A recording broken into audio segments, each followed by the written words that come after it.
अस्सलाम वालेकुम जी। कैसे हैं आप सब? उम्मीद करती हूँ अल्लाह ताला के करम से आप सब खैर खैरियत से होंगे।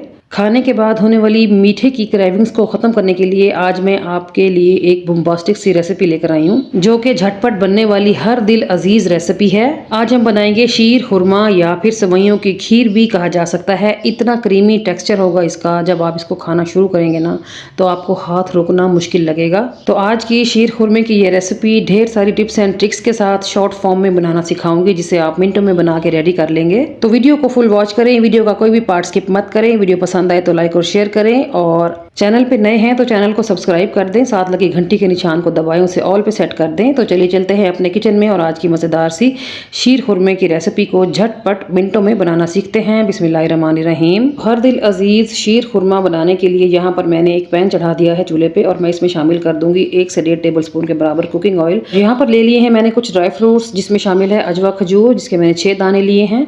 पिस्ता, बादाम और काजू के 5-5 दाने लेके बारीक काट लिया है। थोड़ा सा टुकड़ा नारियल का था, और 2 टेबल स्पून भर के मैंने इसमें किशमिश ले ली है। अब हमने इन तमाम ड्राई फ्रूट्स को इस ऑयल के अंदर रोस्ट करना है। ड्राई फ्रूट्स आप अपनी पसंद अपनी मर्जी के मुताबिक कोई भी इस्तेमाल कर सकते हैं, ठीक है जी। तो यहाँ पर हमने 1 से 1.5 मिनट के लिए इन तमाम ड्राई फ्रूट्स को रोस्ट कर लेना है।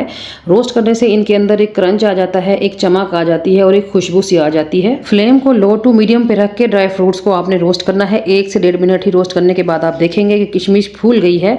तो जैसे ही किशमिश फूल जाए आपने तमाम ड्राई फ्रूट्स को पैन के अंदर से निकाल लेना है, वरना इनका कलर खराब हो सकता है। तो फ्लेम को ऑफ करके ड्राई फ्रूट्स को पैन के अंदर से निकाल लेंगे, और इन ड्राई फ्रूट्स का इस्तेमाल हम रेसिपी के अंदर भी करेंगे और लास्ट में गार्निशिंग के लिए भी यही इस्तेमाल होंगे। चले जी, यहाँ पर हमने ड्राई फ्रूट्स को रोस्ट कर लिया है। अब आगे चलेंगे। अब पैन में बचा हुआ जो ऑयल है उसी ऑयल के अंदर ही हम सेवइयों को रोस्ट करेंगे। और यहाँ पर मैंने बारीक सेवइयों का एक पैकेट लिया है, 150 ग्राम इसका वजन है। इसके पैकेट के ऊपर लिखा था रोस्टेड हैं, कलर से भी दिख रहा है कि रोस्टेड ही हैं, मगर यहाँ पर मैं इसको हल्का सा ऑयल का टच दूंगी ताकि इनके ऊपर एक शाइनिंग सी आ जाए। अगर आपने अनरोस्टेड सेवइयाँ ली हैं तो उनका कलर लाइट होगा, और इस स्टेज पर आपने उन्हें रोस्ट करना है तकरीबन 3 से 4 minute medium to low flame पे, ठीक है जी। जब उनका कलर इसी तरह का सुनहरा हो जाएगा तो फिर आपने उनके अंदर दूध शामिल करना है, और यहाँ पर मैंने 1.5 लीटर दूध लिया है, जो कि मैंने सारा ही सेवइयों में ऐड कर दिया है। ये फुल फैट मिल्क है, पहले से उबला हुआ नहीं है। उबला हुआ दूध अगर लेंगे तो सेवइयाँ आपकी इतनी करीमी नहीं बनेगी, क्योंकि उबले हुए दूध के ऊपर से बलाई उतार ली जाती है। तो यहाँ पर मैंने दूध को डायरेक्ट ही शामिल कर दिया है, पहले से उबाला नहीं है। फ्लेम को मीडियम पे सेट करते हुए अच्छे तरीके से दूध के अंदर सेवइयों को मिक्स कर लें, और इसमें एक उबाल आने का वेट करें। जब दूध और सेवइयों का ये मिक्सचर उबलना शुरू होगा तो फिर हम इसमें शामिल कर देंगे हरी इलायची। तो यहाँ पर 3 से 4 अदद मैंने हरी इलायचियों का मुंह खोल के शामिल कर दिया है। और अब मैं इसमें शामिल कर दूंगी कंडेंस मिल्क। तो 250 ml का टिन लेके हाफ मैं यहाँ पर यूज़ कर रही हूँ, ठीक है। यानी कि 125 ml मैंने इसमें कंडेंस मिल्क शामिल कर दिया है। कंडेंस मिल्क डालने से एक तो सेवइयाँ क्रीमी बनती हैं, गाढ़ी बनती हैं, और दूसरा कलर बहुत प्यारा सा सुनहरा सा आ जाता है। अगर आप कंडेंस मिल्क इस्तेमाल ना करना चाहें तो फिर आप सिंपल चीनी के इस्तेमाल से भी ये शीर खुरमा रेडी कर सकते हैं, और मीठा आप अपनी पसंद के मुताबिक कम या ज़्यादा कर सकते हैं।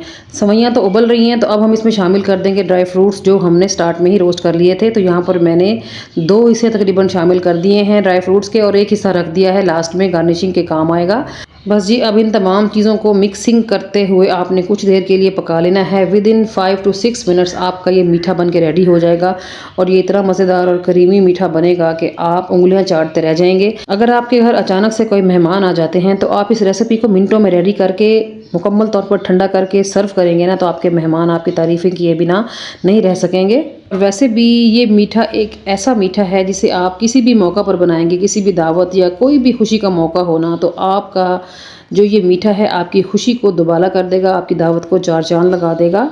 और बहुत ही शॉर्ट वे में मैंने आपको शीर खुरमा बनाना सिखाया है। इसमें आपको अलग से दूध को बॉईल नहीं करना, ना ही सेवइयों को रोस्ट करने का झंझट था। तो जल्दी से ये रेसिपी बना के रेडी करें, आपको मेरी ये रेसिपी बहुत पसंद आएगी इंशाल्लाह ताला। तो यहाँ पर आप देख सकते हैं कि बातों बातों में ही हमने शीर खुरमा बना के रेडी कर लिया है। आप इसका टेक्सचर देख सकते हैं कितना क्रीमी और गाढ़ा हो गया है। सेवइयों में ये जो टेक्सचर आ गया है ये बिल्कुल परफेक्ट है, क्योंकि जब ये सेवइयाँ ठंडी होंगी तो और भी ज़्यादा गाढ़ी हो जाएंगी। लेकिन अगर हमने पकाई के दौरान इसको गाढ़ा कर दिया तो फिर ठंडी होने के बाद इसका जो टेक्सचर है वो क्रीमी नहीं रहेगा और थोड़ा सा हार्ड हो जाएगा। बस जी ये परफेक्ट कंसिस्टेंसी है। तो यहाँ पर मैंने चूल्हे को बंद कर दिया है। चूल्हे को बंद करने के बाद आपने 1 से 2 मिनट के लिए चम्मच का इस्तेमाल करते हुए इनको मिक्स कर लेना है।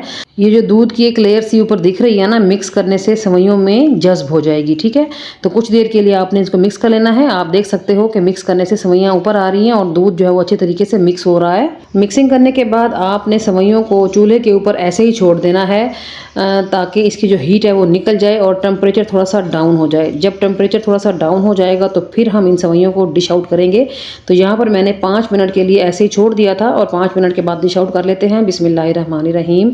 माशाल्लाह से आप टेक्सचर देखें जी, आप ये देखें कि इसमें कितना क्रीमीपन है। डिश आउट करने के बाद अब हम इसको थोड़ा सा गार्निश करेंगे। तो जो ड्राई फ्रूट्स हमने थोड़े से बचा के रख लिए थे लास्ट में गार्निशिंग के लिए, तो अब हम वो सारे इसके ऊपर लगा देंगे। ये देखें जी माशाल्लाह क्या ही ज़बरदस्त और एस्थेटिक लुक आ गई है हमारी सेवइयों की। अब आपने शीर खुरमे को कुछ देर के लिए फ्रिज में रखना है। तो मैंने भी 1 घंटे के लिए फ्रिज में रखा था। तो चलिए अब मैं आपको टेस्ट करके बताती हूँ कि हमारा शीर खुरमा किस तरह का बन के रेडी हुआ है। ये देखें जी माशाल्लाह, टेक्सचर देखें जी कितना क्रीमी है और बहुत ही मज़ेदार लुक है। देखते ही मुंह में पानी आ रहा है। माशाल्लाह से बहुत ही टेम्पटिंग लुक है। और यकीन करें जब मैंने इनको खाना स्टार्ट किया तो मुझे हाथ को रोकना मुश्किल हो रहा था, क्योंकि ये बहुत ही क्रीमी, बहुत ही यमी और बहुत ही मज़ेदार बन के रेडी हुई हैं। तो आप भी मेरी इस रेसिपी को एक बार ज़रूर ट्राई करें। जब भी ट्राई करें तो फीडबैक दें और साथ ये भी बताया करें कि आप लोग मेरी रेसिपीज़ को दुनिया के किस कोने से बैठ के देखते हैं, ताकि मैं आप लोगों का दिल से शुक्रिया अदा कर सकूँ। तो चलती हूँ आज के लिए इतना ही। कल फिर मुलाकात होगी किसी और अमेजिंग और मज़ेदार सी रेसिपी के साथ। तब तक अपना और अपने प्यारों का रखें ढेर सारा ख्याल, मुझे रखें दुआओं में याद।